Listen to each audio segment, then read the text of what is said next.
खांसी जुकाम एक कॉमन समस्या है जिसे हम मेडिकल टर्म में URTI बोलते हैं, अपर रेस्पिरेटरी ट्रैक्ट इन्फेक्शन। अगर वो जुकाम वायरल लगता है, किसी भी इलनेस की वजह से हो सकता है। ये एलर्जिक भी होता है। कई बार अचानक हमें छींकें आने लगती हैं, अचानक रनिंग नोज हो जाता है और वो फिर ठीक भी हो जाता है, तो वो एलर्जिक हो सकता है। और ज्यादातर जुकाम खांसी वायरल नेचर का होता है जो कि सीजन बदलने पर या कभी भी हो जाता है, और एक व्यक्ति इससे प्रभावित होता है तो घर के बाकी लोग भी जल्दी इससे ग्रसित हो जाते हैं। तो इस दौरान हम ऐसा क्या करें जिससे हमारी सेहत सुरक्षित रहे और खांसी जुकाम के लिए हमें बहुत ज्यादा मेडिसिन ना लेनी पड़े। तो इसके लिए हमें अपनी इम्यूनिटी को अच्छा रखना होता है। इम्यूनिटी जितनी ज्यादा अच्छी होगी, रिकवरी बहुत फास्ट होगी। ये केवल इसी बीमारी से नहीं, सभी के लिए महत्वपूर्ण है। लेकिन खांसी जुकाम के शुरुआती लक्षणों को मैनेज करने के लिए सबसे पहले अपनी बॉडी को हाइड्रेट करना होता है। हम अपनी बॉडी को हमें ज्यादा हाइड्रेट करना है। हाइड्रेट करने का मतलब ज्यादा पानी पीने से है। गुनगुना पानी पीजिए, ज्यादा से ज्यादा पानी पीजिए, खूब यूरिन आएगा, खूब पानी पीजिए, आपकी इम्यूनिटी अच्छी रहेगी। हाइड्रेशन से आप एक्टिव रहेंगे, आप लेथार्जिक फील करते हैं, सुस्ती आ जाती है, कमजोरी आती है। पानी पीने से आपकी चैतन्यता बढ़ेगी और बॉडी के फ्लूइड बढ़ने से आपको अच्छा रहेगा। दूसरी बात, आप फिजिकल एक्सर्शन को अवॉइड करिए। अगर आपको जुकाम हुआ है, खांसी आ रही है, बहुत ज्यादा जुकाम हुआ है, तो आप फिजिकल एक्सर्शन से बचें। जितना पॉसिबल है आप रेस्ट करें, अपनी बॉडी को, अपने शरीर को रेस्ट दें। रेस्ट करने से क्या होगा कि आपके शरीर की जो एनर्जी है वो उस इन्फेक्शन को, उस क्राइसिस को बॉडी में ट्रीट करने का प्रयास करेगी और जल्दी अपने शरीर से आपके इन्फेक्शन को बाहर निकाल देगा। तो इसलिए अपनी इम्यूनिटी को अच्छा रखने के लिए उस दौरान ज्यादा एक्सर्शन ना करें। खास तौर से मेंटल एक्सर्शन तो चल जाएगा थोड़ा सा, लेकिन फिजिकल एक्सर्शन बहुत ज्यादा ना करें। तीसरी बात, उस दौरान आप अच्छी नींद लें। और चौथी बात कि आप बहुत मेडिसिन ना लें। बॉडी को, अपने शरीर को छोड़ें कि थोड़ा सा रिकवरी होने दें, लेकिन इस बात का भी ख्याल रखें कि आपके लक्षण बहुत सीवियर ना हो। कोई तकलीफ अगर हो रही है आपको तो जरूर मेडिकेशन करें और बेहतर होगा कि आप डॉक्टर से कंसल्ट करके मेडिसिन। हाँ, इस दौरान विटामिन सी की मात्रा हमें पर्याप्त लेती रहनी चाहिए।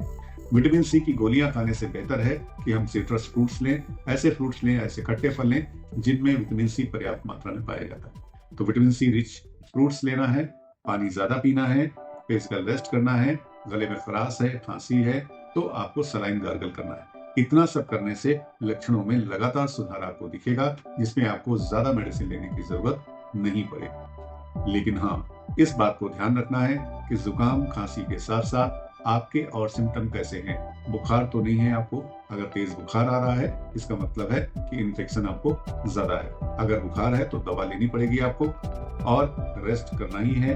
साथ साथ आपकी सांस तो नहीं फूल रही है, आपको सांस लेने में तकलीफ तो नहीं है, या कोई और सिम्टम तो नहीं है, या आप बहुत ज्यादा लो तो नहीं फील कर रहे हैं। आपका ब्लड प्रेशर कैसा है, आपके अंदर फीलिंग कैसी है। फीलिंग बहुत इंपॉर्टेंट है। सिम्टम तो खांसी जुकाम के कॉमन होते हैं, लेकिन अलग अलग व्यक्ति में इनका एम्फेसिस, इनका प्रेजेंटेशन अलग अलग होता है। अगर आप बहुत लो फील कर रहे हैं, आप घबराहट हो रही है, साथ में आपका बीपी लो, आपको अच्छा नहीं लग रहा है, आपको लग रहा है हमें बिल्कुल अच्छा महसूस नहीं हो रहा है, जुकाम भी हुआ है लेकिन आपको भूख अच्छी लग रही है, आपको प्यास अच्छी लग रही है, आपको अंदर से कोई परेशानी नहीं है, तो नथिंग टू वरी। लेकिन हाँ, अगर बहुत लो फील कर रहे हैं आप, जुकामी तो हुआ है, छोटी कभी कल से खांसी तो आ रही है हल्की सी, लेकिन उसमें भी आप बहुत लो फील कर रहे हैं, तो जरूर अपने हेल्थ प्रोफेशनल से बात करें, उनसे मिलें और अपना एग्जामिनेशन कराएं कि ये जुकाम खांसी कैसा है। कहीं कोई खतरनाक वायरस तो नहीं है, कहीं कोई कोविड जैसा वायरस तो नहीं है, कहीं कोई और वायरल इन्फेक्शन तो नहीं है। आपकी फीलिंग इस दौरान बहुत मायने रखती है। उस फीलिंग को नजरअंदाज ना करें, प्रॉपर ट्रीटमेंट लें। विटामिन सी आपकी इम्यूनिटी को बढ़ाने के लिए बहुत हेल्प करता है, तो उस दौरान विटामिन सी प्रचुर मात्रा में लें, पानी पीते रहें। हाँ, अगर मेडिसिन लेने की जरूरत पड़ती है तो होम्योपैथी में कुछ मेडिसिन हैं जिन्हें आप ले सकते हैं, जैसे कि पेराम्फॉस 3x पावर की medicine 4 tablet 4 times a day आप ले सकते हैं। जुकाम खांसी की जो प्राइमरी अवस्था है, प्रिमिटिव स्टेज है, उसको हम इस दवा से अरेस्ट कर सकते हैं, वहीं रोक सकते हैं। दूसरी मेडिसिन एलियम सिपा है।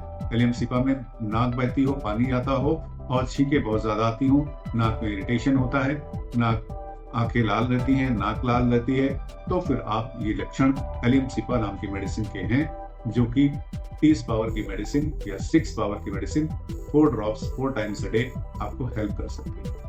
इस तरह की बहुत सारी मेडिसिन हैं, एन नंबर ऑफ मेडिसिन हैं, डिपेंड करता है कि उस दौरान आपके लक्षण क्या है। होम्योपैथी में कोई पेटेंट मेडिसिन नहीं है ऐसी जिसकी वो स्पेसिफिक हो कि ये जुकाम के लिए आप यूज करिए। हाँ, अलग अलग लोगों में अलग अलग लक्षण होते हैं एक ही बीमारी होने के बावजूद, तो जो इसलिए होम्योपैथिक दवा हर पर्सन की अलग होती है, क्योंकि उसके लक्षण भिन्न होते हैं, उसके लक्षण अलग होते हैं। किसी में जुकाम के साथ भूख बहुत तेज लगती है, किसी में भूख चली जाती है, किसी में स्वाद चला जाता है, किसी को प्यास बहुत ज्यादा लगती है, किसी की प्यास एकदम नहीं रहती है, कोई एक्टिव रहता है, कोई बहुत ज्यादा डल हो जाता है। इन लक्षणों के आधार पर दवाएं अलग अलग हो जाती हैं। तो आपको क्या जुकाम सर्दी बार बार होता है? अगर बार बार होता है तो आप क्या करते हैं? आइए हम इस पे आपने जो चर्चा सुना है, आप इससे अपना खुद आकलन करिए कि आपके घर में ऐसा कौन सा व्यक्ति है जिसको बार बार सर्दी जुकाम होता है। तो उसके लिए क्या करना गाइड करेंगे कि कौन सी मेडिसिन और कौन सा खान पान उनके लिए लाभकारी हो। देखते रहिए मेरा यूट्यूब चैनल माई क्लिनिक।